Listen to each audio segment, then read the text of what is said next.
Welcome to the Good Cronies. Hi, I'm Kathy. And I'm Shannon. And I'm Lori. And we have the Easter Bunny in the house tonight. And we're having technical difficulties just starting out, so I apologize. And the Easter Bunny's with us today, and I apologize. We are having some technical difficulties getting started today, so please bear with us as we get started tonight. But we might be off and on as we get started tonight. So bear with us, please. Welcome to Lifting Up Our Community, where we believe in the power of a helping hand. Our mission is simple: to support and uplift those in need within our community. Whether it's through volunteering, donations, or organizing events, we strive to make a positive impact on the lives of those around us. From providing meals to the homeless to offering mentorship programs for at-risk youth, we are dedicated to creating a better and stronger community for all. Join us in our efforts and be part of something truly meaningful. Visit our Facebook to learn more about how you can get involved and make a difference today. Together we can lift each other up and create lasting change. You'll find Lifting Up Our Community on Facebook in all capital letters. Thank you, Shannon. You're welcome. Okay, so we want to first start out with just a clip of what happened tonight. What happened with the Easter Bunny tonight? Where were you? Oh, we went to 5 different places with the Easter Bunny. We went to Frizzoli's. And we'd like to thank Frizzoli's for accommodating our 18 people. The food was excellent. And the bunny got a really good workout at the curb, saying hi to everybody. And tomorrow, the bunny ain't going to walk. Really? Bunny's going to be tired. Take a nap. Have a tired bunny, so nobody better wake her up before eating yum. We have a comment about AKA Elvis, too. Oh, he was so good today. Absolutely excellent. He was all smiles all day. He was all smiles. I have a picture of him sitting in the car with the Easter Bunny, and he was so happy all day. He was all about the kids and all about the bunny, and he was really good. Very, very good. So, Kathy, do you have our list of sponsors for tonight's show? Our sponsors are just HGM Photography, as far as I know. Didn't have anybody that came up to sponsor other than HGM Photography and Hagen Picture Productions. Well, we'd like everybody to give us a call. Anyone can give us a call. 920-831-3942. And we do have some prizes up here. We do have the candle that is ongoing. We have a specific caller that has to reach the right number, and we'll be giving that away. Of course, you do have to pick it up here or at my house or Angel's house, whoever's closest. Wherever you're closest to. So that's awesome. We are having technical difficulties. I don't see that we're online.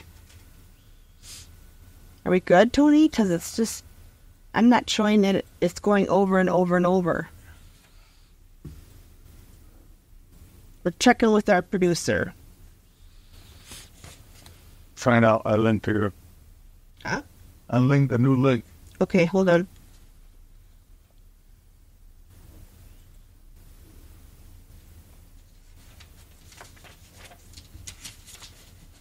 Keep talking. Or Kathy, did you hear about my bed incident? I did not. Well, I came home the other night and I put my hand on my bed and I got splashed because I sleep in a 1970s water bed. 1970s? Yeah. You're like old school. I'm really old school. So, I'm old. The bunny says I'm old. Wow. But anyway, And we talked about this like when we very first had our very first podcast, because I remember you talking about quilting about your cats. yeah, it's, we don't let the cat in the bedroom because the cat put a hole in my waterbed the last time. Well, the dogs, I have a very special dog, and her foot slipped off the board. And I seen it slip off the board, so that's why I know. And she has a funny paw, and the dew claw on that had to have gone through the liner. And I didn't know it. And when I got home, the water was pouring, and I have to say pouring out of the hole, because the liner was full of water. Did you crawl in? No, because the water slide? The entire bed was soaked. The entire bed. Usually it's a puddle here. No, this whole bed was soaked. All my blankets were 10 pounds or more full of water. So did you wash them, or did you put them in the dryer? Oh, no, you have to wash them, because that water out of the waterbed has a distinct odor. So you wash your blankets. I washed them all the next day. I had 7 quilts that I had 7 as my eyes pop out of my head. And believe me when I say an air mattress is not like a waterbed. I'm not sleeping on the ceiling. What do you mean? An air mattress is not like a waterbed. Well, I didn't know how deep. And I thought, well, I knew 24 inches was too much, and 10 inches didn't sound like it was enough. So I went with 15 inches. Size does matter. What are you talking about? You lost me. Okay, so your hole in your waterbed is like this. Your depth of your waterbed. Right. Well, I thought 10 inches was too little, and 24 inches I knew was way too much, so I settled for 15. Well, 15 is too much. I have to climb up on the ladder to get in bed. And I have a picture to show you, because I showed it to Lori, and she says, how did you get in there? And I said, with the ladder. So here's where the bed is. Whoops. And there's where the mattress is. So the mattress is that much higher than my bed. So you are on the mattress, and finally you graduated to a mattress? Well, I have an air mattress. Oh my God. So here's my... So she didn't even graduate to a mattress. She graduated to an air mattress. So I don't know if you can see this, but... Oh, that's a unicorn. That's not even my bed. You and unicorns. Anyway, the end of my bed is here, and the mattress is way up here, and I have to stand on a ladder to get in my bed. The dog can't sleep with me anymore because she can't get up there. The step isn't tall enough for her to get up on top of there. So she's sleeping out in the kennel. Oh, poor dog. Yeah, she's very sad, and she's not happy at all. Every once in a while, I hear this little woof out there, and then I open up the door, and I'll look at her, and I'll say, I'm sorry, you have to sleep out here tonight. Because otherwise she's already fallen off the step twice, and I can't have her hurt herself. So you're not even going back to... Yes, I'm going back for a waterbed, but nobody in the valley sells waterbeds anymore. I wonder why.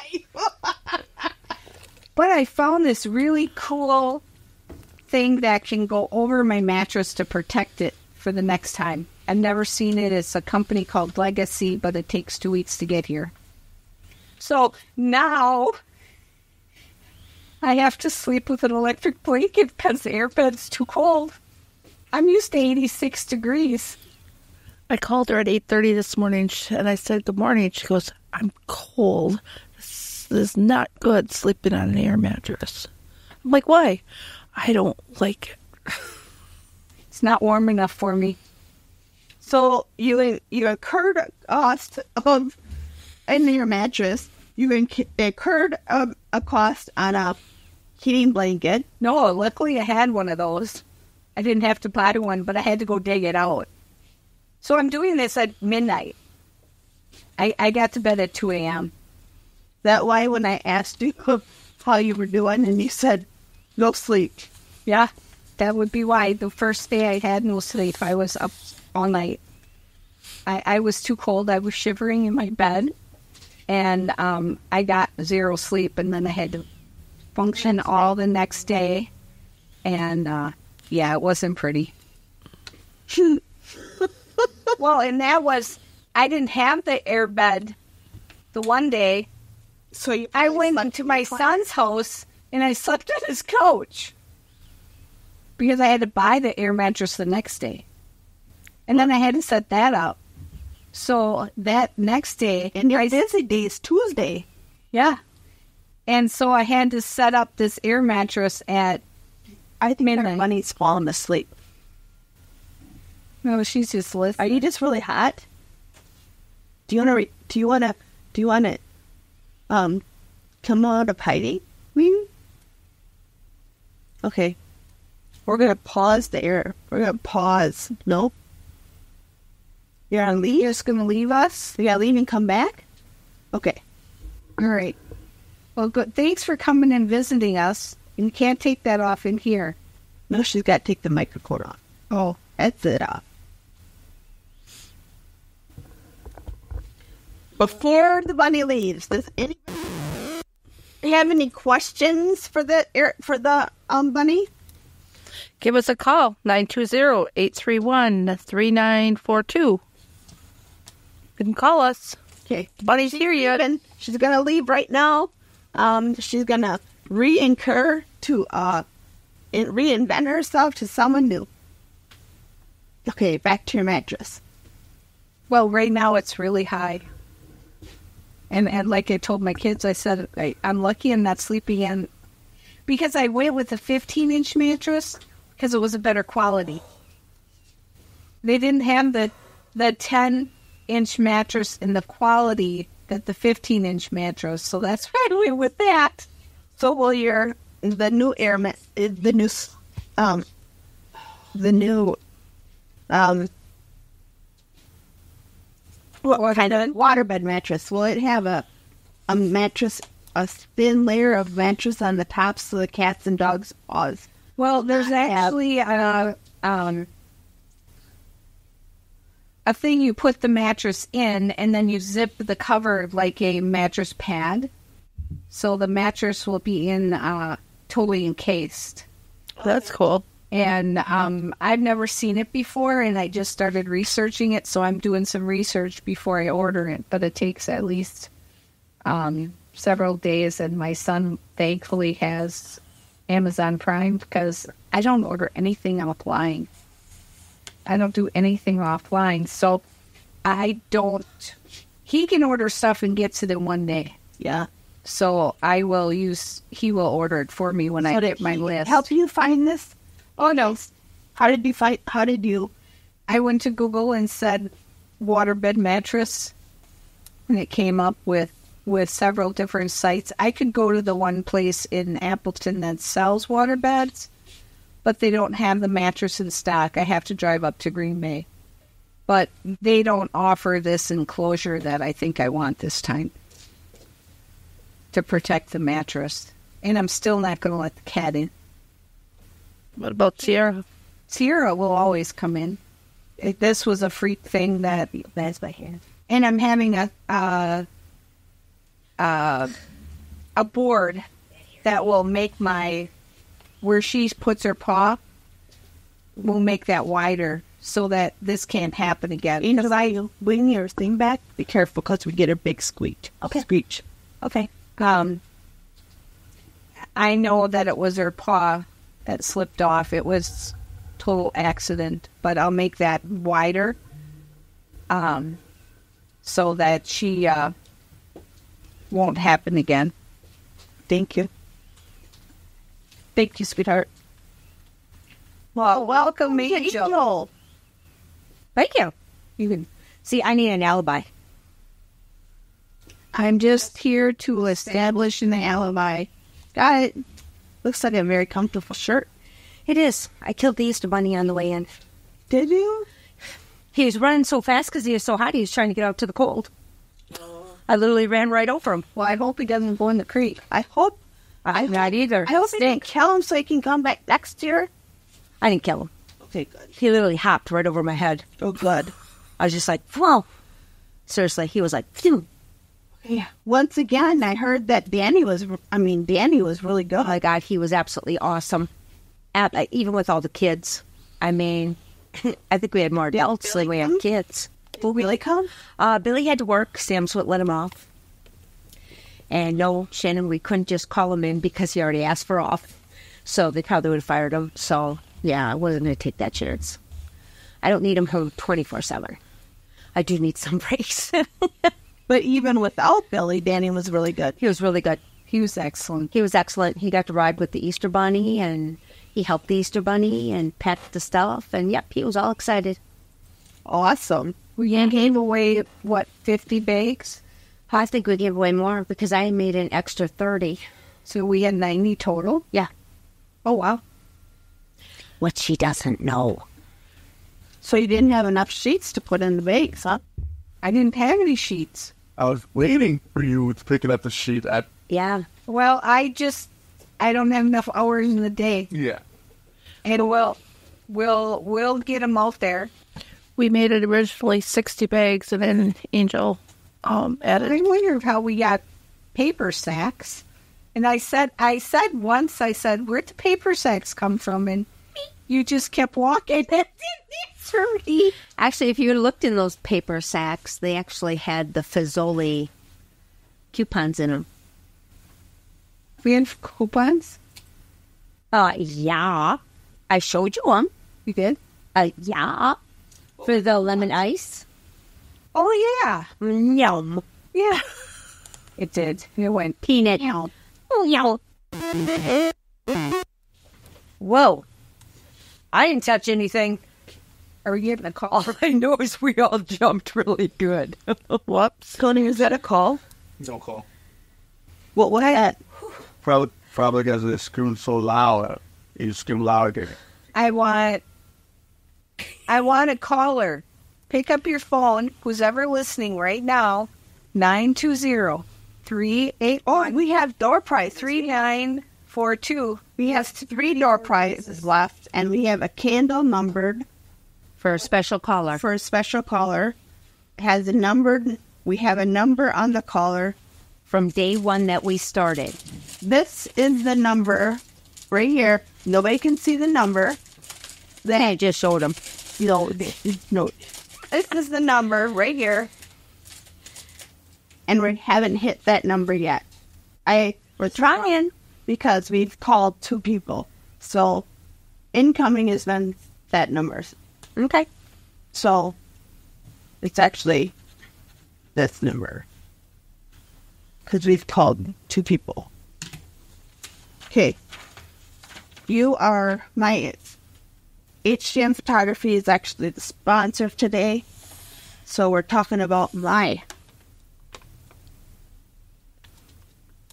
Drinking water. no, I can't move. So, don't fall off the couch. I am not going to fall off the couch. I'm going to show a couple of... If you look on HGM Photography on Facebook, I have quite a number of photos that I have taken. But here is one of an overweight senior Turned out really nice. that went to Menasha High. She was extremely, extremely self-conscious. She was black and had nappy hair. If you don't look black. Yeah, she is black. Wow. She bought a wig, and all of a sudden, her beauty came out. But she is very, very self-conscious, so she always wanted her picture taken from up above, like cut off from her midsection above. And we had the chair hide for waist. You can see it here. And black and white was stunning on her. Black and white was Those picture you have right there. Huh? That's an awesome picture. Yeah, it's a beautiful picture, actually. Very pretty. And we went in Nina and found the bricks, and off we went. Awesome. I edited some acne that she had, and she couldn't believe when she got her pictures back. She was like, I can't believe you made me so pretty. You didn't make her pretty. She's pretty. You just brought it out. Exactly. Yeah, You just brought it out of her. And so, I guess that's what is so important to me in my photography is that I capture the beauty in people, and that's important to me, is that people see, if they don't feel beautiful, that when they get their proofs back, they see the beauty that I see in them. Because I went through that as a teenager. I didn't feel pretty. I think we all did. Huh? I think we all did. Yeah, I agree. I mean, I went through 8th grade with going on a bus for like 15 miles, and there was gum put in my hair and cheese on the bus all. So, I didn't feel pretty at all through high school. Overweight, picked on. So I went through exactly what this girl went through. So I know what people go through. And I guess my history just goes on to try to find what people don't see in themselves because of what I went through as a kid and as a teenager and as an adult. Sorry? He's removing the battery. No, I was trying to see if I'm moving. I am. So that's just one example. And there's a senior that went to Menasha High too, for senior boy that had acne really, really bad. And I remember his mom saying that he would never go behind a photo or a camera, and he would last only 5 minutes. And our senior session went over 2.5 hours. Wow. And his pictures came back, and you could not see any acne at all. And he was stunned. He was absolutely blown away. And he's like, I will hand these out. I would never thought that I would hand out any senior photos, but he handed them out. So I take pride in my work. Absolutely take pride in my work. So that's just one. I didn't ask why. Why did? Where was this taken? Nina. Is that little alleyway? Yeah. So there's a little bitty walkway. I saw some other pictures taken on Nina, Wisconsin, the community page that had some pictures taken by a similar wall, and I'm just wondering if that's the same place. Believe it or not, there's actually a cemetery that has a wall like that too. Really? Yeah, in Appleton. Oh my God, it's I don't know if it's St. Joe's or St. It's not St. Mary's, but it's over on the other side of Calumet. My nephew is buried there, and it's when you pull in, it's got all the rounded areas. Absolutely beautiful. You get to the middle of the cemetery, they have the big cross with Jesus with all the flowers. Mm-hmm. I've done pictures of Danny there. I know. Weird, but nice. You like cemeteries. I take pictures of caskets, so because someday I need to see that picture. She scares me. Here's another one. I really do believe that black and white brings out pictures, so you'll see a lot of these that are really cool. Here's one of our family vacation. Oh, that's what that is. I was trying to figure out what it was. Okay. That's cool. This is everybody that goes camping with us. Wow. On what kind of boat? We went in Mexico. We chartered out a snorkeling boat. Nice. What does something like that cost? It wasn't bad when you divided it up to in-depth 4 families. But, again, Awesome. Shannon, you buy it for us. yeah, right? And this is everybody that goes camping with us. So there's like, what? 1, 2, 3, 4, 5, 6, 7, 8, 9, 10, 11, 12, 13, 14, 15. So Grandma and Grandpa are in here somewhere. Grandma's down here. Grandma. And Grandpa is up here. You had to separate with them? Were they naughty? No. Okay. The way they were, Grandpa has bad knees, so he likes to go up further. And, so, yeah. So this is our family vacation. Probably about 7 years ago. Just poor Kyle. Where's Kyle? And over here, He's 10 now. Wow. So here's another one. This is one where I went to the park Aw, and just captured a couple. that's precious. Oh, Actually, that's more than precious. That's awesome. They were just awesome. holding hands in the park. Aw. That's awesome. That was just really, it reminds me of my mom and dad at the end. Which, by the way, she came and took pictures of my dad and the family, trying to get them all together. And those are that was like, yeah. Like pulling teeth. Well, no, not really. Okay. You got the You look. just see the look I gave you? You got the It was look. like pulling teeth. Well, not Carl, Deanna were wonderful. Eric, Rocky Abbey. We just couldn't get the other ones to come in. David. Kathy. Sorry if you guys are listening to my podcast. And Al didn't come in. Or did he come in? He did for a short period of time. That's right, he left. did. And then he left. You know, just those last minute pictures with Dad. Dad had nothing. He had nothing to do with it. He just wanted to watch his idiot box, which is the TV. Kathy's like, Dad, could you look over here, please? Dad. And he's like, what? Oh, yeah. Oh, many a times. But that's it. That's just it. People don't ask. I mean, I'm very accommodating because I would come to your house. I came to your house. Yep. I set up. And that was because your dad was on hospice. And so I'm accommodating for that. Newborns, I'm accommodating sometimes. Coming to your house. It depends. It just depends. Yeah. So yeah. But I take pride in that. You know, it was the last. And when I did the one in the for your parents together, I was the last one to photograph. That was at the rummage sale. Yeah. At my old house, yes. And that one turned out absolutely gorgeous. And it was the last one where your parents together was.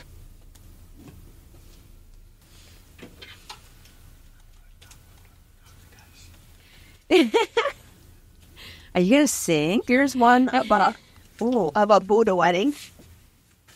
Okay. Danny liked that, but that's scary. I thought this is the husband getting ready for his ceremony. That's the husband. That's the monk. Sorry, Mo. Oh, the priest, so to speak. Yeah. Sorry, my bad. That's kind of scary. But that'd be right up Danny's alley. But it was such a pretty wedding. I'm sure it was. It's just kind of scary. Yeah, yeah, that's something up my aisle. But if you're hired to do a wedding, you're hired to do a wedding. You know. Oh, yeah. Again, it's so pretty black and white. It is. Doing a lot of openings to do weddings. Yes. Yep. Here I wish you would have been there for Mitch's wedding, the one that I had to run last week, if you remember, because they had family do it. They only had this little tiny slot that they allowed them right at the church. Penny didn't get none of the family photos. She has hardly any of things. She's so upset. And it was like, bam, they're gone. And it's like, A lot of times when they hire 2 photographers, Tony and I will tag team them. One does like one of us will do like the dance floor and the dances and the speeches and stuff. And like when all that stuff is done, we'll go to the side. One of us will pull aside and do like family photos, because a lot of times that's the only time the family gets together. Yep. And Funerals. right. And you really don't want to do pictures at funerals. You would rather do them at fun times and memorable times like weddings, right? You'd rather, but Yeah. I'm known for taking group pictures at funerals. Well, and we have 2. We took pictures at Tony's mom's parents, or Tony's mom's wedding. You know, Wedding? or sorry, funeral, when his brother came home, you know, and Tony's brother lives in most of the time in Africa. Wow. Yeah. Oh, can you hear me? No. He's giant. Doesn't look like it's gone all the way. Oh, so that goes bzzz in our ear. But We're still waiting for a caller at 920-381-3942. and the types of photography that I do is newborn, seniors, family, children, maternity, small weddings, couples, and engagement. And a lot of times when you hire me for wedding, you will get an engagement session with the You know it? No. with the Do you have gas in it? Now we can. No, well, we heard that. Buzzing. No. I mean, it turned on, but all we got was static. we're trying to hear some of Tony's questions, I suppose. This is a groom sitting out on a peak. That's Door Company. Hello, Door Company. He was in a bright navy suit. It was so cool. I mean, this would have been cool just in color too. But we had to hike. Tony, how long did we have to hike on this one? Like 5 miles up to this peak. And it was raining. So the peak, walking up this. 5 miles, we have to be like way after. Yes, That's we had like to carry all of our. That's like way in Michigan, way up north. Oh, sorry. Wow. It's pretty, though. Mm-hmm. Almost reminds me of the Grand Canyon. So we do travel too. Some weddings are in Michigan, some weddings are in Illinois, some weddings are, so we do travel, but we do pass the travel costs on to the couple. So, that's just, Try it again. okay. So All I hear is Kathy. Guess what? You're just going to have to talk very loud. So I was gonna talk to guys a little bit. My shooting ghost hunting thing. oh, Ghost? Yeah, ghost hunting. Yeah, what a friend of mine shoot. He do ghost hunting like that. Okay. And I was gonna after that story. I can tell what happened, that video and all that. That sounds really cool, Danny. That's right up Danny's alley. okay. So I make my own costumes for newborns. So this is my Hungry Caterpillar shoot. That's cute. And I set it up with the Hungry Caterpillar book with my cocoon hat and The baby goes in the cocoon. right, exactly. Nice. So I'm going to show several of my so when I'm bored in the wintertime and it's really slow for weddings and stuff, I'm going to show some of my newborn things that I have made. I'm sure I'd like a caller at Here's when you turn on that. 381-3942. Uh-oh. one's Angel. Wait a second. That's a moo cow. Here's the booties. Angel. Whose baby we're going to kidnap to get done? Here's the sleeping cow. And the diaper cover. Aw. Zipper's baby. Definitely. A what? Zipper's baby. Ashley's. Okay, well, It'll be a baby girl. Boy. Girl. it can be boy or girl. It is a girl. They were upset that it wasn't a boy. They got all girls. Except for one boy. So, and I do shoot newborns between the ages of, usually I like to shoot them between the ages of 9 days old and 16 days old. Reason being is because once they're 16 days old and beyond, they have found their legs and arms and they start flaring out. Is that why you shoot them between... I'm just kidding. Yeah. No, I like to... No, it's really seriously. It's harder to control their legs and arms. So, You could actually pose them better Correctly. when they're brand new. correct. Here's Here's my fox. Okay, I like foxes too. Dang it. Do. Oh, that's great. Aww. Hey, would that fit on my head? No. I definitely wouldn't fit in that. Here's my fox, and my raccoon is much cuter, I think. But so here's the fox. I'll give them to you, and you can put them in the, if you would.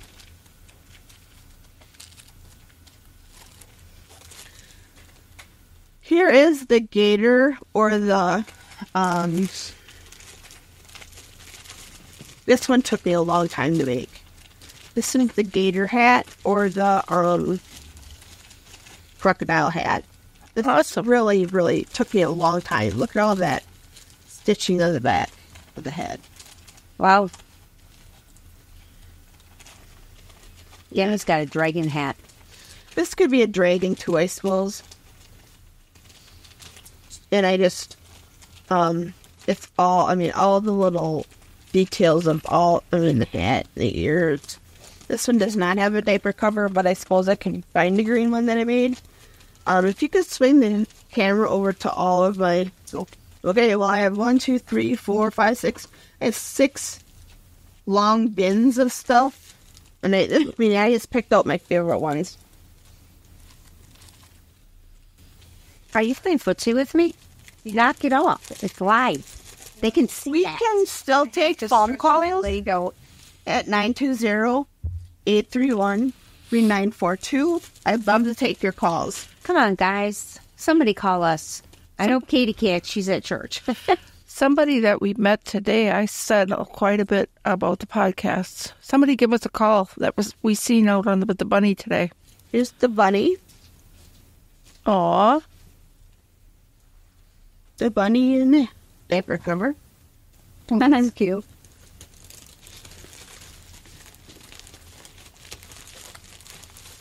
You made all these? Take to make these. It depends on the pattern. And the mood you're in. Like, yeah, this And then if I'm more depressed, I kind of put it down more. takes longer. Mm-hmm. Maria does all the little different crocheting things like that. Yeah. And I do more of the pattern. Yep, the patterns. Yeah, Maria can shoot, man. She can do anything. Okay, this is... You can't English, please. Nope, she can't do the Irish race. Hairpin lace. Hairpin race. If there's anybody out there that knows how to do hairpin lace, please contact us. I have a project that I'd like to get finished to donate to one of our new mamas on the site. It's a beautiful Afghan that was started by a member who has now passed away, and her daughter really would like to get it finished and donated to a new mom. A little. We can hear you play with it. No. Hear you outside of the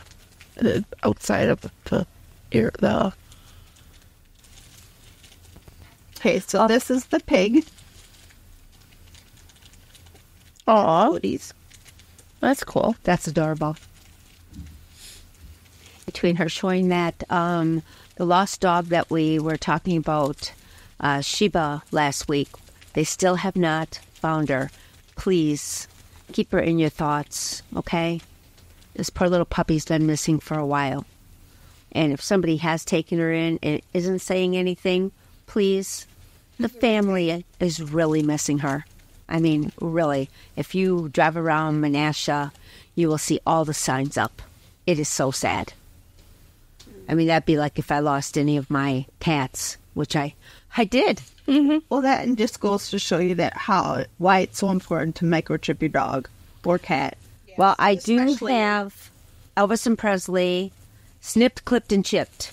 But still, they get out, and if somebody keeps them, how are you going to find them? You know, the only time you find them is when they're turned back in. I don't know about your vet, but it is your vet. What? Jeez, your vet did mine. I know that, but when I bring the vet in, they check the chip to make sure it's still working. So he checks all the chips and makes sure that it's registered to that owner. So if somebody brings in a cat that they've never had before, he checks it for a chip. And if it would show up that it's not him, I would hope that they would take the animal immediately and not send it back with them. You know, because when I lost Presley up north, I refused to leave with my husband and my family. They all came. I made him come back home, and I was out there for almost 8 hours from 11:30 in the morning, and we finally found her at like 9:30 at night. And she was in the same freaking spot that she was when she got out. She went right underneath that deck. But she was so terrified to come out. And she was already snipped, clipped, and chipped. But up there, who would have actually gave her, because they've got so many wild animals, cats and everything out there. And I've got 2 Bengal cats. So, you know, people see that and they're like, oh, this is a rare cat. I'm going to keep, you know, and she's friendly. I'm going to keep her. I can hear you swallowing, girlfriend. well, that's just like my Jaeger is a special cat because he's a black smoke. He's fat. Oh, he's a fat cat. He's a mountain lion. He is a black mountain lion. Panther. Whatever. He has talons. Whatever. He's huge. He's a lovable one. Yeah, he is. Oh, yeah. Which vet do you go to that they check the chip? Great Lakes. I don't think I've gone to Great Lakes since they ever opened. Dr. Randy is my vet. I mean, they're more They're very more expensive. Yes, And that's way out on JJ, right? Yeah, but they're thorough, and they give you a cup of coffee. that makes a lot. Or a soda, or a water. Or they got the little cookies in there. So, you know, I mean, before you get handed your bill, at least you get something to eat to, you know, satisfy when you get that bill. Because, boy, I took them in for their shots, their second set of shots, and checkup. And I almost dropped. Yeah, That is nothing compared to the surgery my grandpuppy just had at a cost of $4,156. How much? $4,156. My grandpuppy tore her ACL and she had to have her ACL replaced.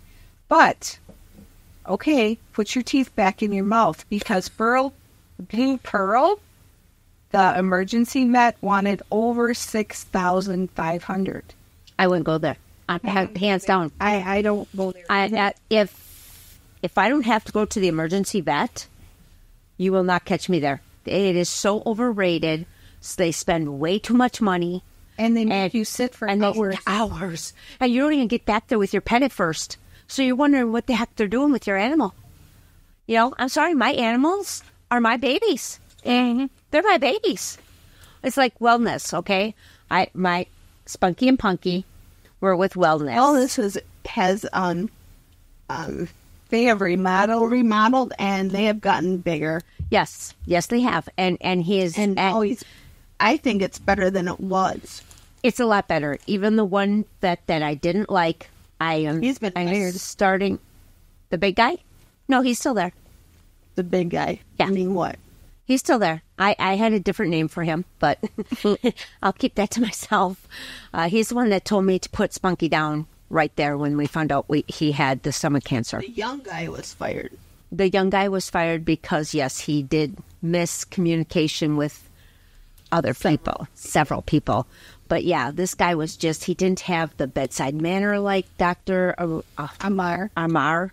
Whenever I go there, I ask for doctor. Well, yes, whenever I did, like, Shadow is with them. And whenever I take her in, it has to be Dr. Amir. He knows that because of my past experiences and that.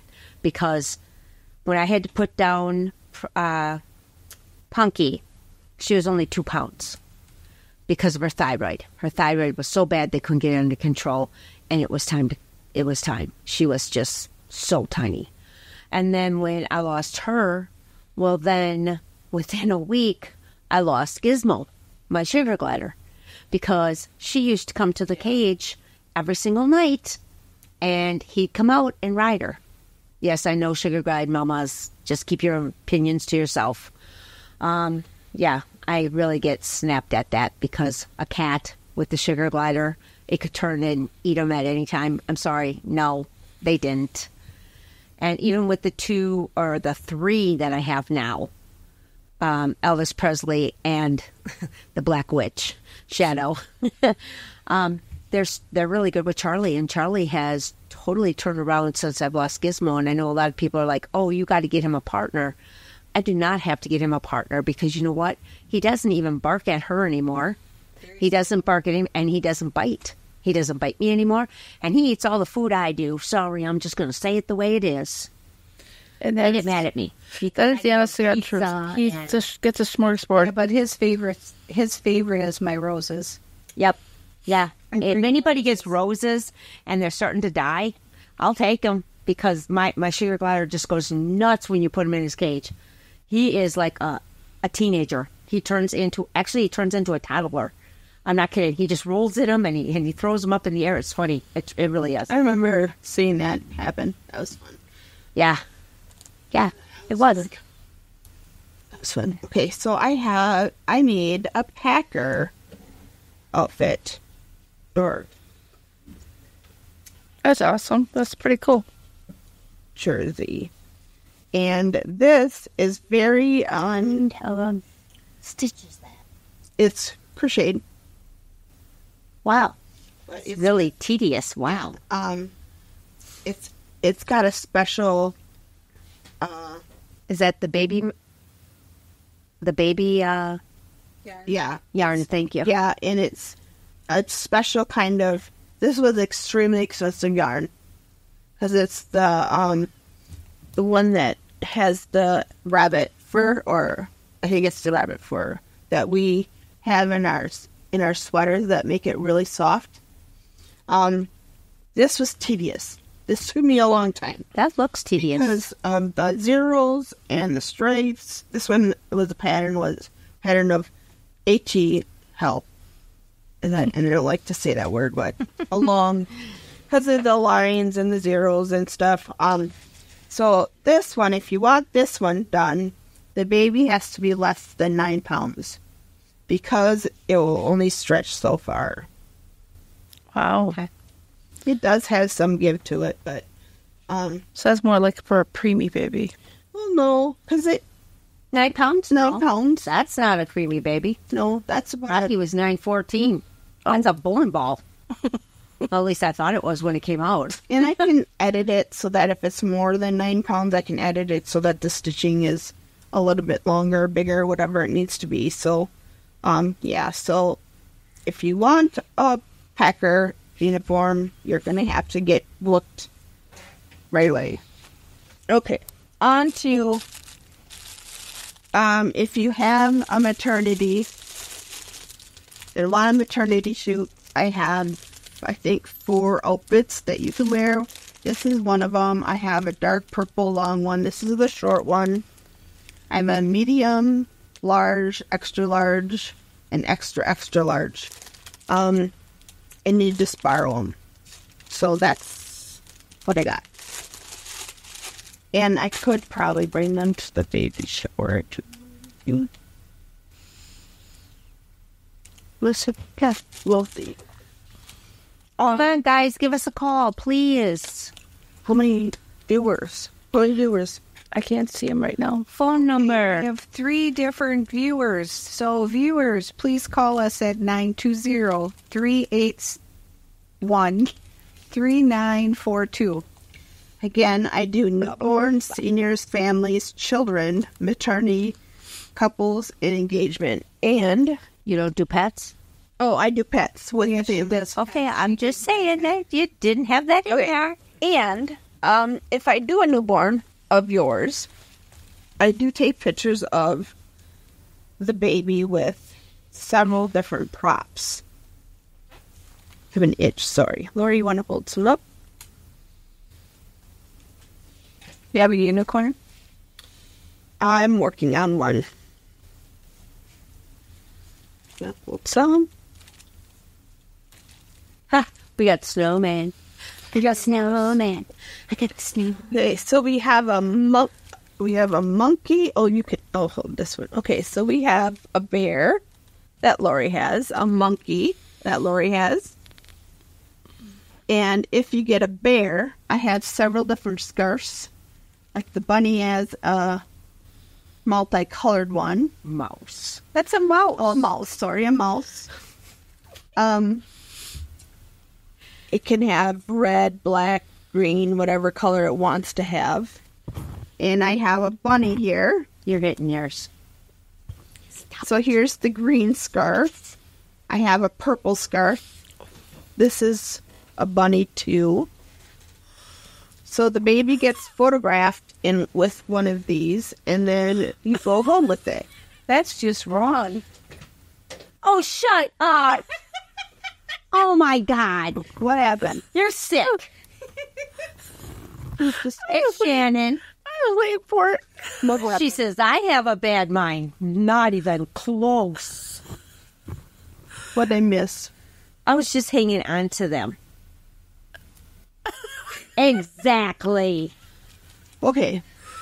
So, I like that's a bunny, and this is a bunny. Aw. Well, Shannon has a dolls. And a mouse and a snowman. I have red snowman, green snowman, black snowman, different kind of dolls. So, again, the baby gets photographed with these. Yeah, that's a good idea. Okay. They get photographed with these, and then they're toys for the baby to play with. And all these little things, black eyeballs, are not buttons. They are knots. Thank you. They're harmless Lori, to the stop. body. They're harmless. They will not fall off. They're glued. They're knitted and onto their heads. So the baby is not going to hit themselves. They're not going to eat the pieces off because they're not knotted into the right. Exactly. So they can play with this as soon as they walk out of my studio. That's awesome. And this is the gift to the baby from me. So again, they get photographed with this, whatever one you want to pick from my, Oh, and they get to keep it? and they get to keep it. Awesome. So this is So if I act like a baby, do I get one? no. I am. Get a newborn shoot with me with a baby, and Okay, yeah, I'm just going to go steal. Well, I did steal Make a somebody's baby today. You can steal somebody. I said to her, Shannon, I blame Shannon, so if she hears this, the one that had the 7 kids, I said to her, just so you know, she doesn't think that you'll let me take that baby and bring it over to them. Oh, he's in the door. Tony stepped up. So She goes, "Oh yeah, you can take that one," because the other one was freaking out because somebody was holding it. So it's I told you there was 2 babies over there. they're twins. Yeah, and We're twins. But they're not identical. I came around the corner and she's going, ha, ha, ha, ha, ha, I got to hold a baby. And I went, huh? Yeah, let me. Okay. So please give us a call at 920-381-3942. And I do want to also state that, okay, I'm missing out over here. You're just being sassy. I'm not. I just had it like this. And then, Oh my gosh. you're just being sassy. Dear Lord, my grandson isn't that big. Okay. And despite, I want to say despite, you guys stop for a minute. Sorry. They're making sexual comments with my toys. They're having them taken away.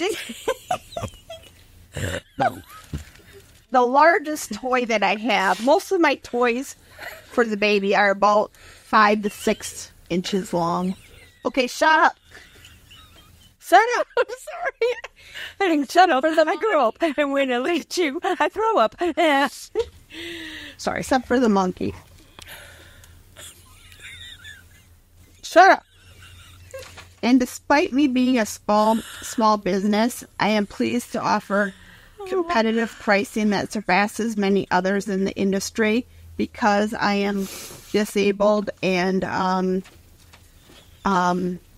so I have that Okay. I am disabled, so I have that stimulant that helps me, so I can offer much lower prices than what other small business, photography business that offer. I'm sorry, my ear is like pinched. When I got you, like, what the hell? I was wrong. My ear's being pinched. Can you see it? Oh, it's really red. Yeah. Wow. It's like freaking me out. Wow. That's why I have the wingdings underneath my ears because Sorry, guys. they look like super. Can you see it? it's more comfortable. oh, wow.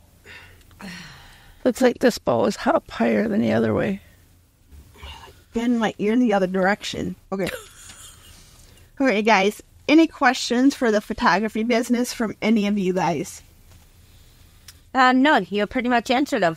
I asked if they got to keep the little animal, and you said Any yes. questions about what I do?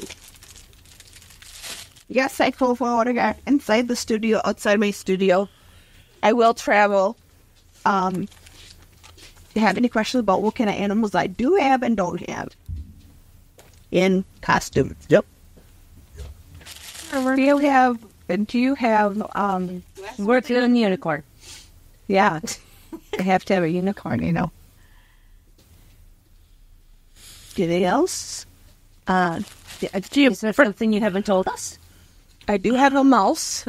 Okay, but I need a unicorn. No, what about, I'm busy picture. I'm gonna get this call right now. Okay. For go on. Oh, cool. oh, Where's Danny? That's right up his alley. He could probably tell him where the gold are. Oh, here we go. We got a caller. well, we'll pause that for a second. Well, he's figuring that out. What about, you said something about, we're calling somebody. Okay. Well, Take 2. I have me. Do you have you? Hi. Welcome to the Good Cronies. Oh, you guys are so excited. Who do I have on the line? Oh, my name is Darren, so I am the professor on my show. It's always an adventure. So Anthony and I had our interesting shoot yesterday over in, I don't even know where we were. Darren. Hi, Darren. Yeah, hello. And do you have a podcast going as well? Yeah, I figured I might as well record this and do the same. Doing 2 podcasts at once? Yep. Awesome. And where are you located, Darren? In Lavelle, about 15, 20 minutes on the other side of Wisconsin Dells. Wow. Awesome. Thank you. Do you have other people on your podcast as well, Darren? Not today. Today's just me. Okay, awesome. Sweet. Well, now you got one of us. I want to give some, this is Kathy speaking. So, Darren, I want to give some history on you and Anthony. Can I? Uh-oh. Sure, absolutely. How long have you and Anthony been friends? Oh, it's got to be close to 15, 20 years. Yeah, I want to say about the same thing. So how did you and Anthony meet? If I recall, I was doing a shoot, and we're looking for a cinematographer, and I think it was one of those things where it probably had a Craigslist ad back in the day. I want to agree. And I think that first film was, I think it was Unlucky Winners, because I think Whatever It Takes, I think was the second one that we did. Wasn't it something about, you guys were doing something with that Stevens Point guy? Michael Dietert, I think his name was. Yeah, and, well, he's not dead. Right. And his story was about what? You mean Michael? Yeah. At the time, I think he was managing the Goodwill, which was right next to the Pick and Save on the south side of Fond du Lac. And yeah, he ended up being one of our rednecks, which worked out pretty good because I think that was the Unlucky Winners. And he actually had it was 4 polo shirts that had come into the Goodwill. And it said Unlucky Winners. I'm like, oh my God, it's meant to be. So we bought all of those. And then to piggyback with him, I think we hooked up with Craig, a stand-up comic out of the Green Bay area. So the two of those ended up being our bad redneck guys. And you guys did several films, correct? You did several mini films, and are you guys? No, I'm actually in awe. I gotta actually close my mouth. Okay. Sorry, dude. This one's Angel. Yes. You want to guys introduce yourself? Tony, you said something about ghosts. Yep. Ask a question. Ghost. He's ghost. You are a actual ghost hunter. A paranormal investigator. Oh shit! You did wonderful in my freaking house. Do you know the girl from New London? And if you say her name, I'll remember, and I can say, yep, that's her. But she used to work with me at Presto several years ago, but she's real into the paranormal. And there's a whole group out of New London, Wisconsin. Yeah, I'm not sure about the New London one. I know another friend, Craig, out of Fond du Lac. He's got the Fox Valley Ghost Hunters, and we did some work with him down in Tupelo, Mississippi, a haunted Civil War battlefield. And that was kind of interesting because we actually met a group that met us down there. So we had our side of it doing the paranormal investigation. And then these guys were all retired police officers that were also Civil War metal detectorists. So they would scan these old battlefields looking for bullets or knives or swords or just about anything. So they had some pretty good pictures of some of the stuff they'd found over the years. And, they were actually, after a while, more entertained with what we were doing than with what they were doing. So it was a fun couple days down there. So do you actually go into homes? Oh, yeah. That's what we did the last couple days. We just got back, just about two and a half hours ago. So we spent the night shooting over in, Anthony, what town were we in? Ortonville. Oh, my God. Yeah, the town with no welcome to wherever you're here sign, really past the Ortonville Fire Department. And yeah, I remember a little bit about the town. I had a friend that lived in Greenville and, lots of friends. That's my old stomping ground. Yeah, it's really. I'm Lori. I just moved from Greenville a year and a half ago. And I rented a house in Greenville for a while. Okay. Funny story about Darren is that he tried to fix, was it the transmission on our van, and he lost the wrench. Oh, he did. Oh, he did the wrench in the van. Didn't you try to? What did you try to fix on our van? It was the first time I met you. You came to the house. I don't remember. Jeez, Darren's been a good family friend of ours. Well, mainly of Anthony's, and he's just been good to us. He'd probably run if he came into my house. I'm always fixing something. Well, there's ghosts. Yeah, I swear to God, there are ghosts about Darren in my house. And Laura, Kathy, I actually do have paranormal stuff going on in my house. Yes. Oh, yes. I've had, not exorcists, what are they called? They're kind of like you. They came in and tried to take the evil out. But these guys... Just cleansing and saging the house and stuff like that. Yes, I've got so much sage going on around my house that I feel like I am part of a sage. Seriously. Well, you have to do it properly. Around the windows and around the doors. The door, and then there's lots of I guess different thoughts on the best process to eliminate the spirits or the entities. But the biggest thing is always giving them a way out. So this house that we did over in Hortonville yesterday, apparently there was more activity usually in the basement, but we were getting more activity on the first floor and the second floor. So then Dylan, one of the people that had grown up in that house, said it's like it had shifted. So that, if there's nothing in the basement, that's where you would start doing your cleansing. There's a whole process you go through. I've got stuff down in Latin. I'm an ordained minister, so we do the prayers and stuff like that. So you've got the sage and the bells. You just kind of drive it through here, drive it to the first floor. And if it's last on the second floor, you drive it up there, leave a window open. And, the process is, you can push the entity through that opening, then you seal that. And you've got crosses and stuff that you put on the different floors to kind of bind it and, keep it out. Okay, my question is, how much does that cost? Oh, well, everything can be negotiated. I don't want to put anything online. A lot of these things we do, just for, I guess, the promotional side of things. But after a while, you got to pay the bills. Right. So we could come up with something. Okay. Yeah, A promotional fee. Yeah, because my brother, Carl, he does Native American. And after my mom passed away, he came into the house when she passed. He saged it immediately. And then it's 2 days later?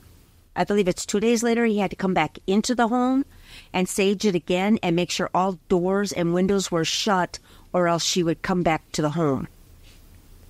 Have you heard of anything like that? Well, if it's in the house, you sage a completely sealed house. It's kind of like doing it in a vacuum. It has no place out. There's no exit.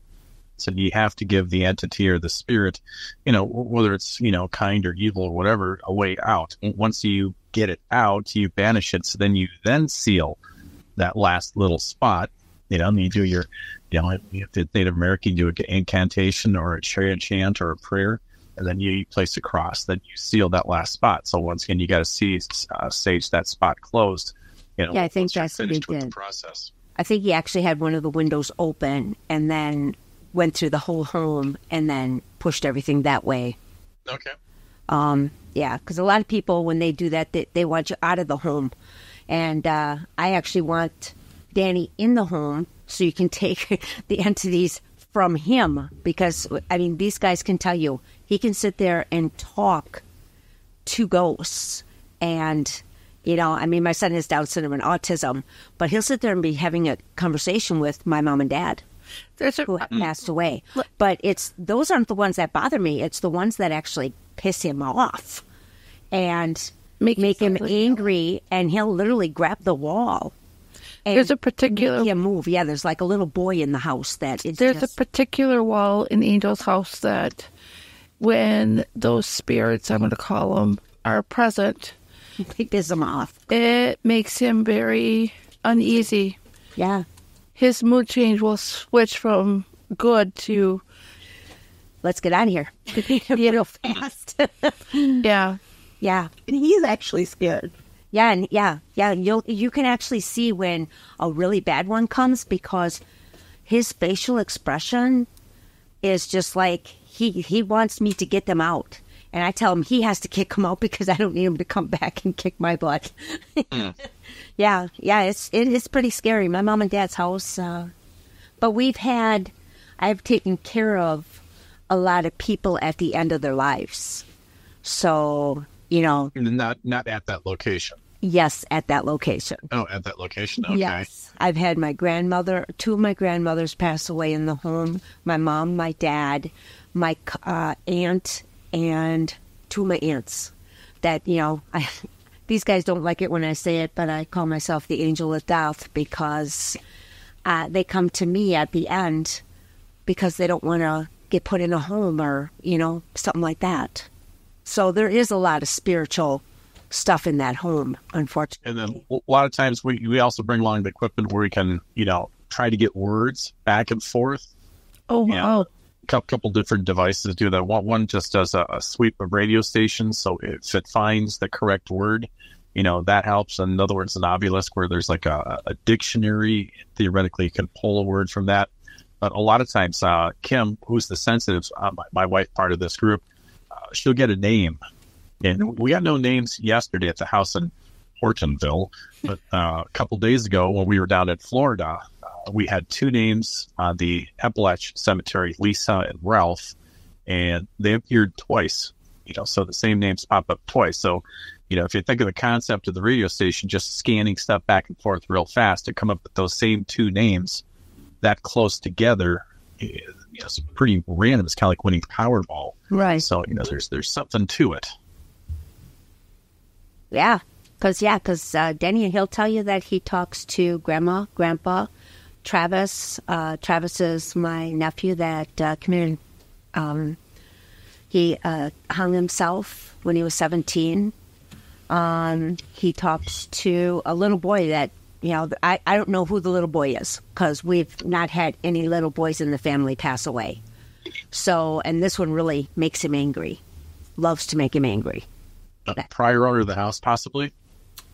It could have been my aunt, yes. It's only been 2, my aunt that owned it, and then my mom bought it from my aunt, and then me. It was handed down to us. Okay.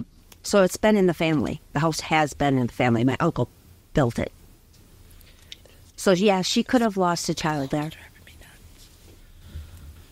Yeah, always interesting stuff. Sometimes you look at the history prior to that, was there, something else that was built in that location beforehand, or, what was there before there were any houses, and you just don't know. Now, like you mentioned, you cleansed the house and a couple days later had to do it again. Yes.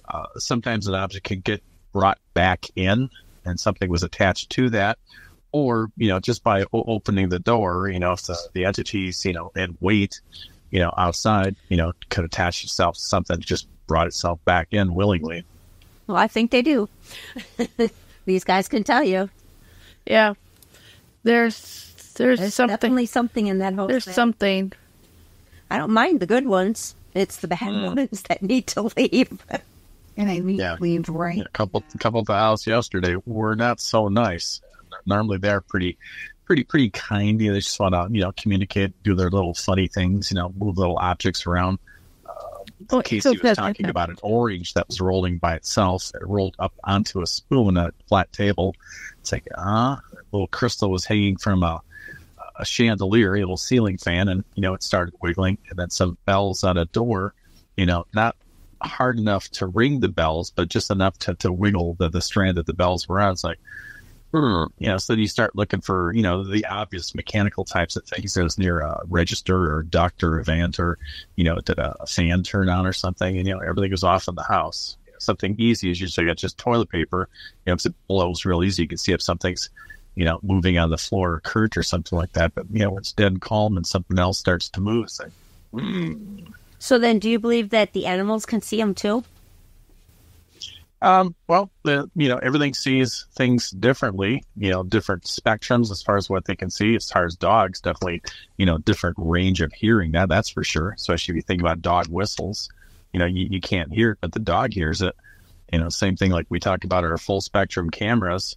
And really all that is it's removing the filters off of the sensor for these cameras. Because when the cameras are built, they want to have a pleasing picture. So usually there's like a couple pieces of glass or filters on top of the sensor before that lens. So a little yellow and a little red that gives you kind of a warmer color. Well, it also narrows the range of what the camera sensor can see. So if you disassemble a camera, take those pieces off, all of a sudden you got a camera that can see stuff that our eyes can't see.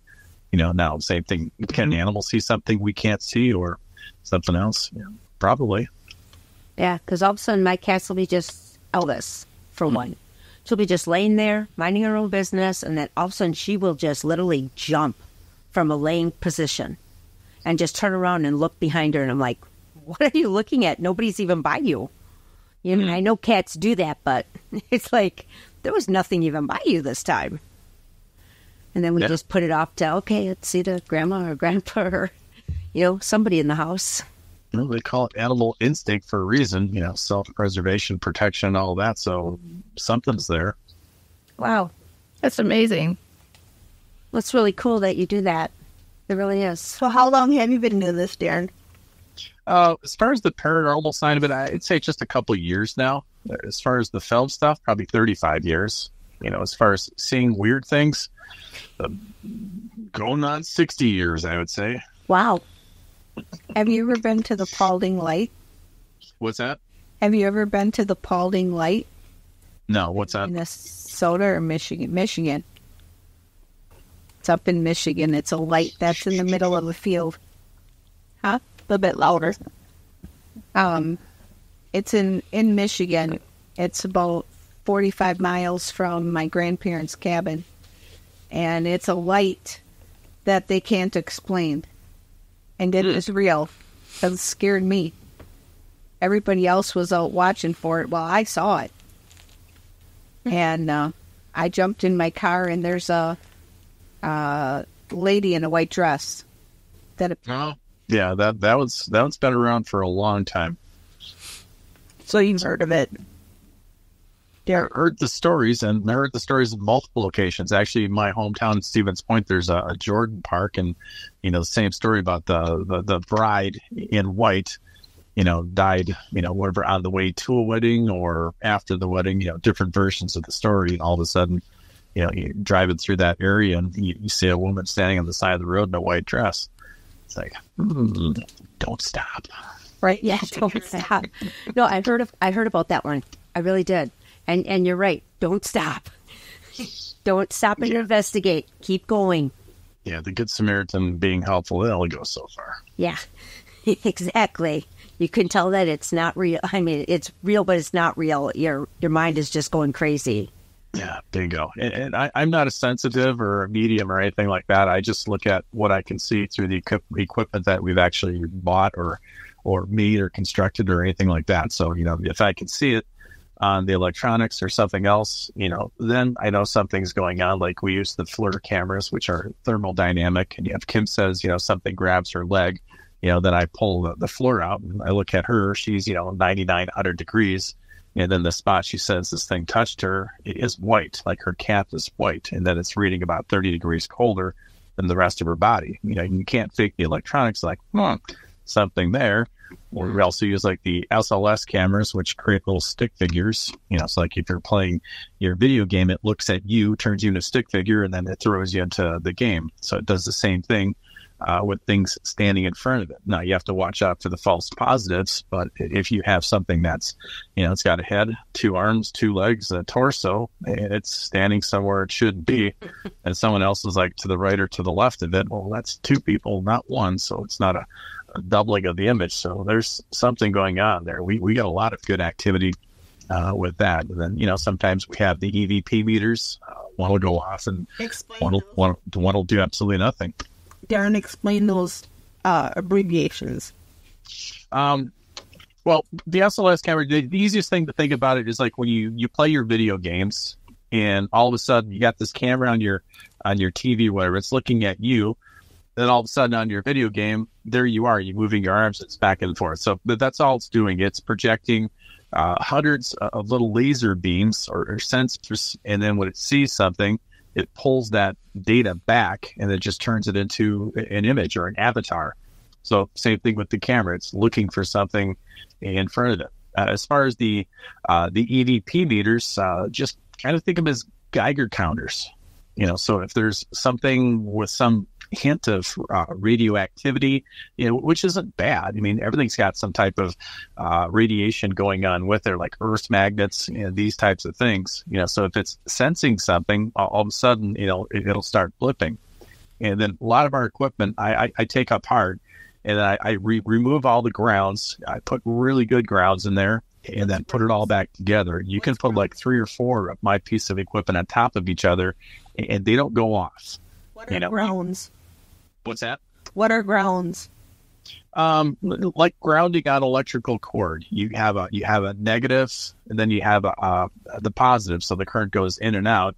And a lot of times, to make it safe, you attach a ground to it, which kind of eliminates any other frequencies or just like stray electrons. You don't get zapped. So same thing with equipment. If you buy cheap equipment, like a bad radio, you should turn the station on, all of a sudden it's going zzz, Yeah. stuff like that. Yeah. Well, it's just a bad ground. A lot of times if you'd grab the antenna on the radio, the buzzing goes away. So you've grounded it better. So same thing with equipment. We ground them better so they don't go off falsely. A lot of these shows you see on TV, you watch what they're doing, and they've just got a couple pieces of equipment that are so close together, they're setting each other off. So they're false positives. Looks good on TV with a shiny blinking light or something that's making a noise, but it's not real. Not every place you go into, you automatically get some type of activity. We've gone to places where we've gotten nothing. So yeah, you're gonna fake it just for a show, or do it so it's real. So do it the right way. What does Kim bring? I mean, how long has Kim been, I'll say, been able to bring things to her or be a medium, I'll call her. So is she a medium?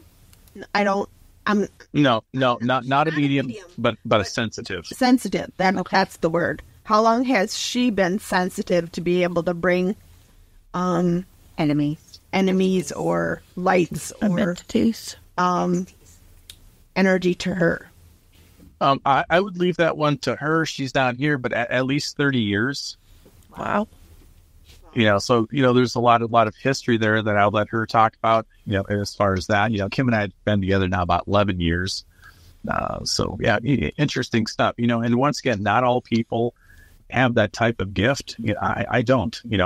If I'm scared to death of something because something is like creeping me out, that's different than something talking to me or whispering in my ear or grabbing me.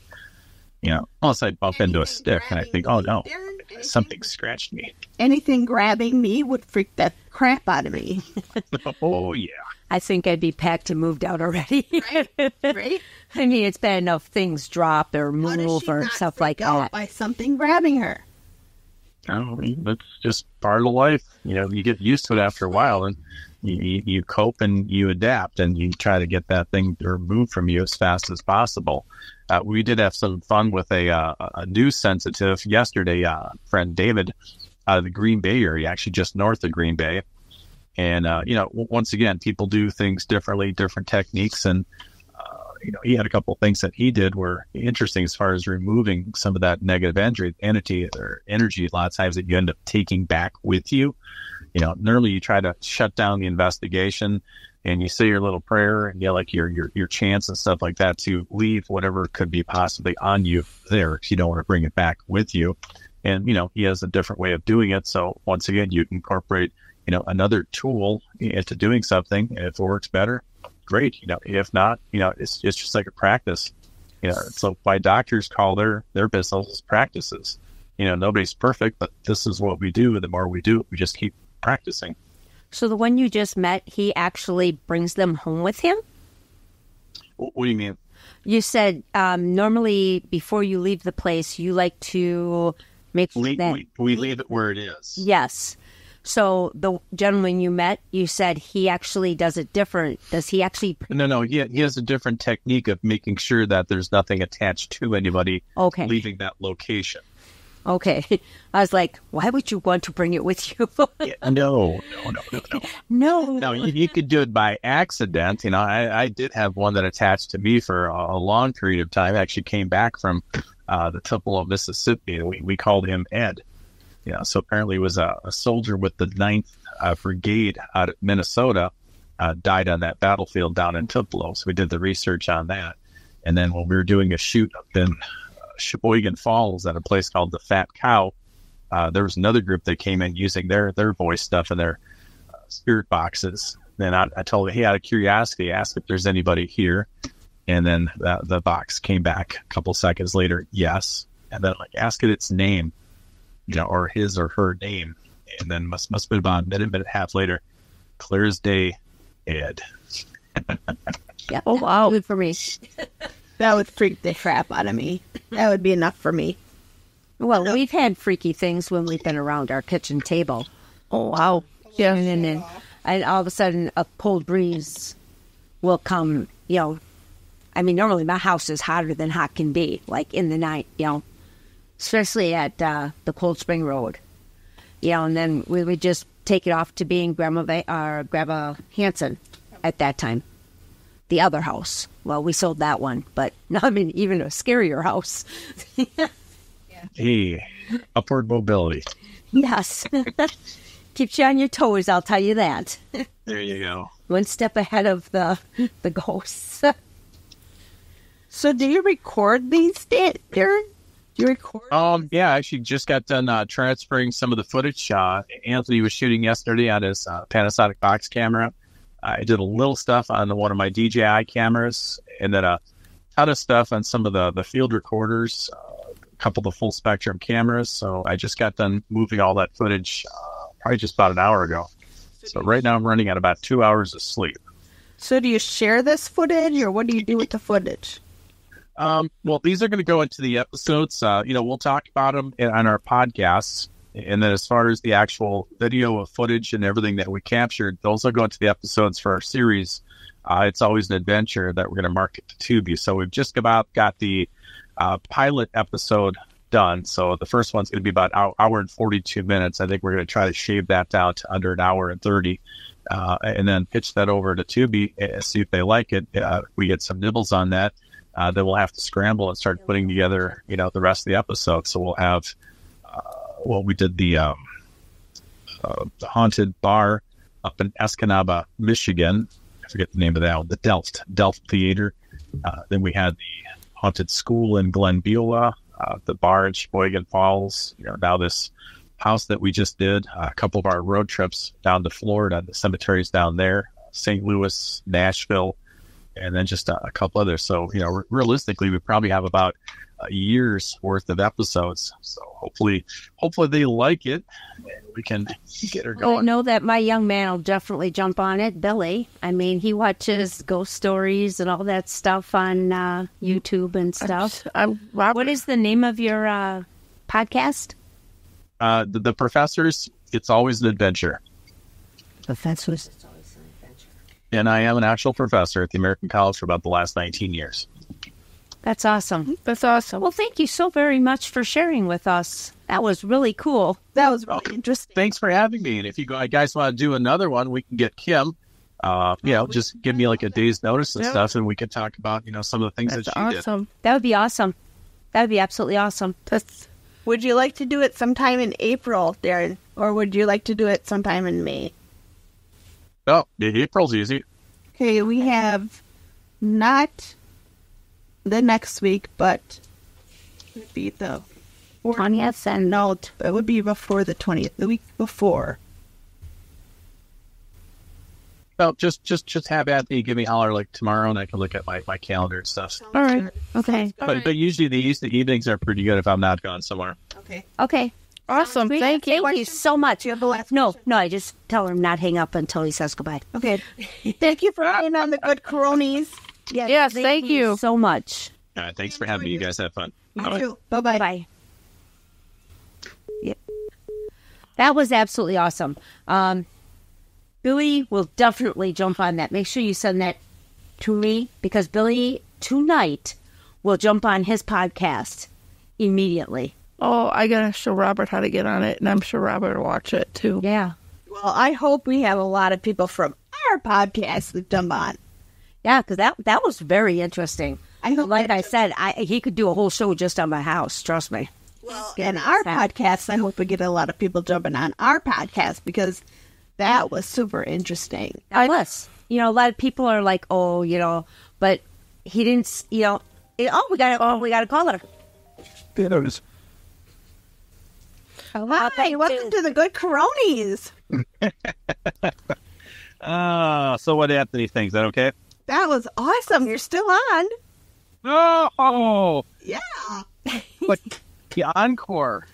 Yes. We're talking about how fun that was. Yeah, we were actually just talking about you and how interesting that was. And I told Shannon to make sure she sends that to me because, like I said, I've got the one son, but then I've got another son that I took on. I adopted, and he's autistic, and he watches all that stuff. In fact, I think sometimes he brings that stuff into the house because of how much he watches it. And then we have Lori, whose significant other would jump right onto your other show or podcast. Yeah. So we're talking about how Lori's significant other and Billy, who is the adopted son of Angel, would jump right onto your podcast. So we're talking about that. And then we're talking about how our podcast would be just got a whole lot interesting. Yes. So, Darren, thank you so very much for awesome. being a guest of ours. We really much appreciate it. Darren, one more thing. Yeah. Tell us again the name of your podcast. The Professors, It's Always an Adventure. Okay. Okay, Anthony. Awesome. Okay. Thank you so much. You're welcome. Bye-bye. Bye-bye. Poor guy thought he was calling you. Go back to see. Did I do okay? Yep, you did great. If you jump on, Darren, you did awesome. Because I think this one's going to be... I think a lot of people, once they actually see this one, they're going to be like, wow. I can see... Well, I have it sitting quiet back here, but there's two people on right now. Yeah. 3 with me. And like I said, I know Billy, he's just going to jump, he's going to eat right up. He's going to be like, you would, what? And you didn't bring me? We had ghosts whiskers. To being able to just post on the site, you should just post on that we had the most interesting podcast, and just not on the link, but just on the site. So they have to go watch it. Then they have to go watch it because It'll check. if they would just jump right on and listen to it, that would be awesome because we had. I mean, that was super. That was very. Thank you, Anthony. That one was really cool, and you're right up my alley because I deal with it every single day with Danny and Billy. It was 4, right? Yes. We need a and he's willing to come back on. I know, with his girlfriend. Yeah, Wife? wife. His wife. Well, Okay, now I want to make them together. Yeah. I want to make a trip to the Dells to go see where he's located or whatever. Is it Where is he Dells? located? 20 miles from the Dells. Stevens Point. Novell. Well, Novell. So it's on the other side of. Wisconsin Dell. But 20 minutes. Wisconsin Dell. Oh, that's Where you go? Of course. Give me an you don't want to go see him because he won't let anybody in his house, but Oh, I don't care. Just give me an excuse to go to the Dells. right? They'll meet you at the Since when do you need an excuse? Yeah, no kidding. You just go. I know. I just gotta make time because I've been watching. 5 minutes? I've been watching my dad. So we have time for one more caller, 920-381-3942. Next time that Darren calls in, we'll make your number, the producer's number for him to call in, and then anybody that wants to call in, could we have them call in to my number for questions? So, Dan, you won't be hearing anything. He's got it programmed. Yeah, he's got it programmed into He's- the... So we could just ask when they call you in could my number. ask. We could just ask. Ask him the question. Okay. I'm gonna give Billy your number. God help Darren. I'm sorry. I'm just gonna say it. Because he will have, wait, what? You do this? Blah, blah, blah. And he'll be like, blah, blah, blah, blah. I'm like, whoa, okay, we're just gonna sit back and just listen. Well, we could put the cell phone on speaker, couldn't we? And we could No, it's just not going to work. It's going to be echo. It echoes through our ear. It'll echo through our stuff. So it has to be always one phone at a time. Can't be like both a phone. If they have to call this one or whatever, call. You can use the laptop for for people to text you. They can look at the text. Use it that way too.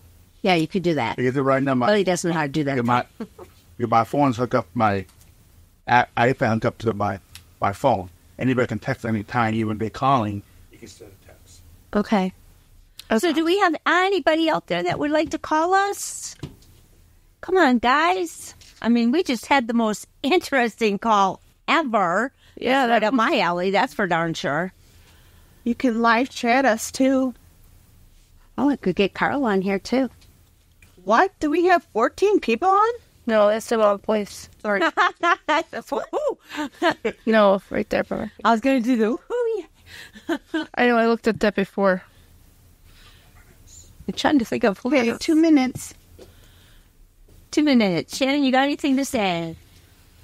Yeah, actually I do. Do you know we have a baby shower coming up? Oh, Yeah, I know we got a baby shower coming up. we could use some gently used clothes for the new mommies and to get back out on the site. Yeah, so our new mommies that came to our last baby shower, you should be finishing up with your newborn items. They should be washed and laundered, and we're going to accept those on either you can contact me or Angel or Lori, and We'll come get them. Yeah. Angel just offered to come get him. Lori will come and get them. She can't come get them, but we will. We'll We make just want to make sure we have enough for the new mommies that are coming How out. many new mommies? We don't know. We don't know yet. We haven't even put it on the site yet that That's going to be going out. 6th and 7th will be our next baby show. Actually, April 27th, the 26th is when we actually set up. Wait, the 27th is a Saturday. Yeah, we know. Yeah.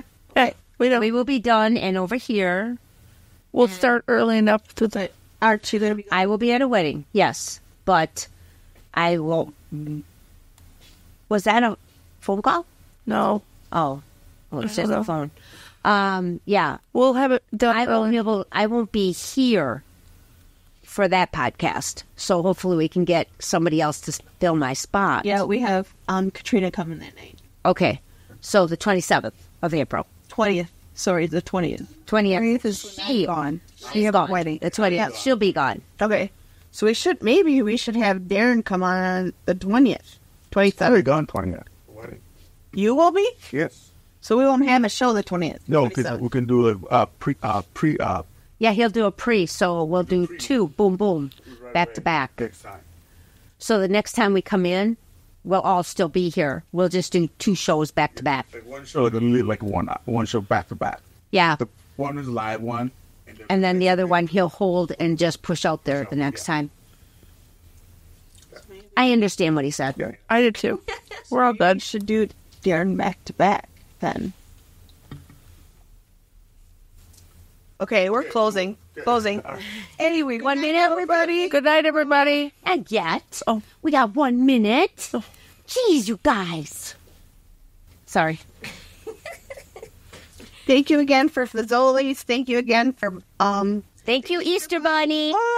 I'd like to quickly ask everybody, what were your Easter traditions as a kid? Let's see. It was always at my mom and dad's house. So this year it's going to be very weird.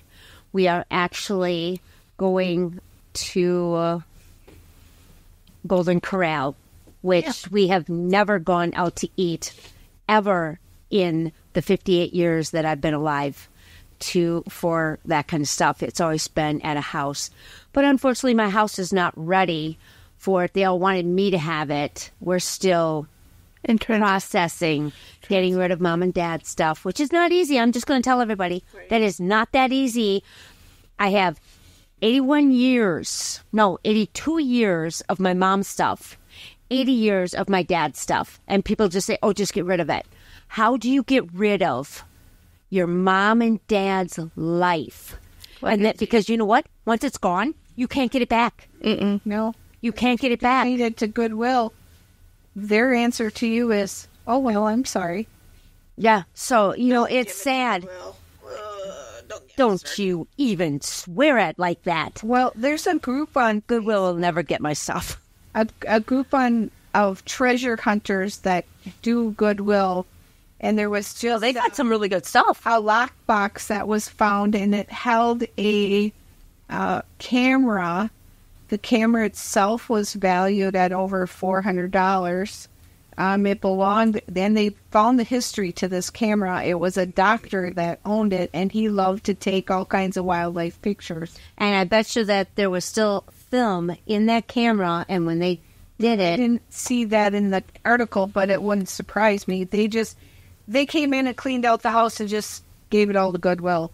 yeah, and that's what happens when we actually come into homes. We don't just poof. We have people come in that would be interested in the couch, the clothes, and I mean, how about the one house that we helped, the apartment? His whole top of his house on the ceilings were menus from restaurants. From the Restaurants that are not going anymore. This stuff goes into the museums. I mean, they do. There's actually a museum that in Oshkosh that will take this stuff. Or, like, our soldiers that still, their Purple Hearts and stuff, they die. And, yes, I get a little excited about this stuff. I'm so sorry. But their families are just like, oh, no, I don't want anything. He was a smoker. I don't want anything. But when you go through their treasures, oh, my God. Yeah. You find his awards. The award that, same guy that I'm talking about the restaurant things, he got awards from the President of the United States. I remember that house. Yes. The family didn't want nothing. So we got all of that, things. actually grabbed it and took it down to the service place in Oshkosh, and they put it on display. Because how many people can say that they got their picture and an award from the President of the United States? Yeah. Seriously. People, just because your mom and dad pass away, don't think, oh, it's just garbage because it's old. Make sure you look through it. We're just starting to go through my mom and dad's drawers, and the treasures we're finding is unbelievable. I mean, we found so many tools. We just can't find the other parts of them that my dad had. But, I mean, tools that are very expensive. Brand new stuff. Wow. That we haven't, we haven't been in the house a year. It has not been a year yet. June will be a year. The one apartment I advertised, and the family wanted nothing. So I advertised it. Everything was free. There was the storage unit downstairs. There was what was left in the apartment. Come and get it. I had 35 people lined up, and we let a few go in at a time. And I cleaned out the entire apartment in under 4 hours. Wow. Yeah. So, We've taken on a few somebody places. else's garbage is somebody else's treasures.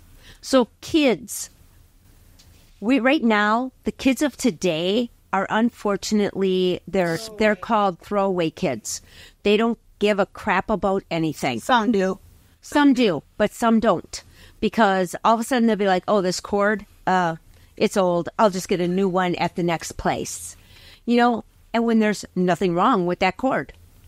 And the cord is probably going to work better than the one. Yeah, and that cord will probably work better than the 10-foot cord that they're going to get, because this shorter one, actually you get more energy. I found that one. Speaking of which. Uh-oh.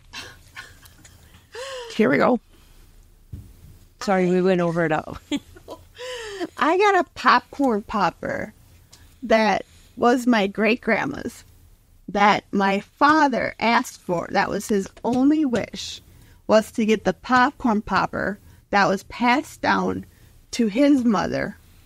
And I used it for the first time. And man, you know how popcorn poppers just leave seeds on the bottom of the popper? This popcorn popper left no seeds. Not at all. But the cord is black with the white stripes, so you can tell that it's old. You know what I'm saying? You can tell it's old. The cords that you're afraid to actually plug in because you're going to miss that. Right. I actually have a coffee pot like that. I'm sorry. Me too. And because it's actually cracked. So I'm almost, I hesitate when I push it in, because one of these times I'm going to get thrown across the kitchen, and I've had that. But I'm telling you, but that popcorn popper was so awesome to use because it actually tasted like and she didn't have the seeds and the kernels that will get caught up in your teeth as much, because it actually popped it off. But it was so good. You could taste them. It was like movie theater popcorn. It tasted bad good. Bad good. Wow. That's awesome. And 21 Beach Road. Are you telling us only one more minute, or are you telling us get off? No. I got to hear your tradition as a kid. Oh, yeah. Sorry, Easter. Well, I wish I had it here to show you. We always went to my aunt's house in Iowa, or we went to Grandma's house. And my aunt always made us Easter baskets, and I still have my childhood Easter basket. It's made out of a bleach bottle. Yes. I have two of them. I have my sister's and I have mine. It's made out of a bleach bottle, and it has little feet that are cut out, and ears and arms, and I still have it. I got it in 1965. What? Yeah. Okay. Hey, that's a good year. Okay. And it's a good year. Okay. Your Easter traditions as a kid. Nothing real. Have any of you passed them on to your kids? Have you? Yes. We up to this time, we always had Easter at my mom's house. Any Easter basket, though? Hiding the Easter basket? Oh, I still do that for Billy and Danny. I still hide the Easter basket. Yeah, we always hid the Easter baskets, too. Do you hide your grandkids' Easter baskets now yet, though? No, I sneak over there and usually egg their yard. That's what you do. I usually do that, but I don't think I'm going to do that this year because it is supposed to rain. Okay. Kids growing up, we just got the Easter baskets and we just found them all over the house, and we just had a small traditional dinner around the kitchen table. Flip to today, this grandma in tow goes all out.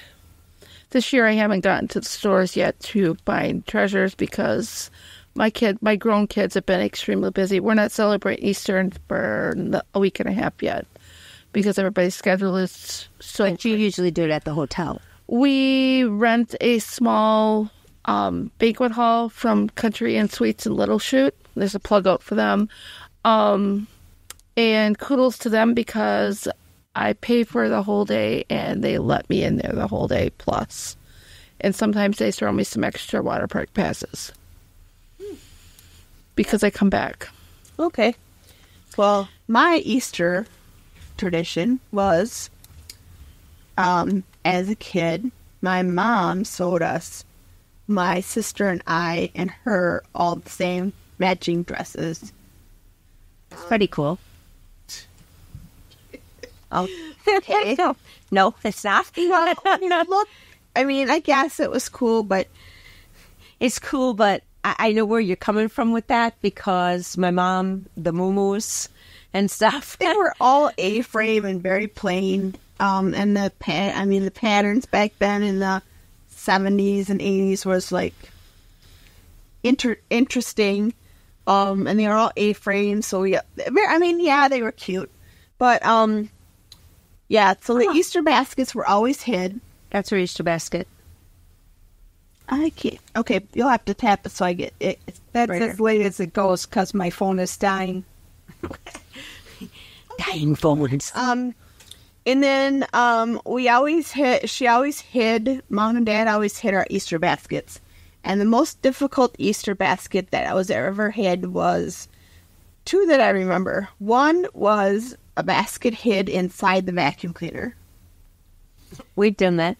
And two was the Easter basket hid. Oh, yeah. Oh, good gosh, that was pretty. Oh, wow. Out of a bleach bottle? Yep. It's a bleach bottle, Bunny. Wow. That face. That's me.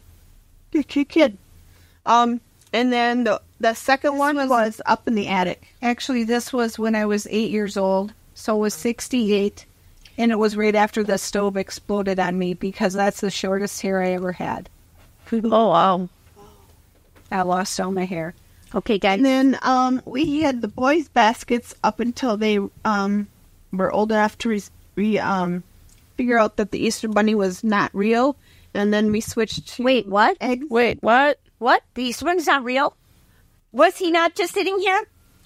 And then we started hiding M&Ms around M&Ms. We had the M&Ms in money, coins, and the eggs, and we had them around inside the house. I know we got to go, but I have one thing I got to say. I remember when we hid the eggs, the hard-boiled eggs, we didn't find them all. Well, months later, we found them all because they smelled so bad. We were blaming Charlie, our dog, for farting. And it really wasn't the dog, it was the eggs underneath the couch. Oh, they went moldy. Oh, they did more than that. They exploded. It was nasty. But all right, guys, we are getting yelled at. We have gone over yelling at us. So I want to say thank you, everybody. Karen, for and then calling in. Thank you one for big your podcast. 1, 2, 3. Good night from the Good Cronies. We still screwed it up.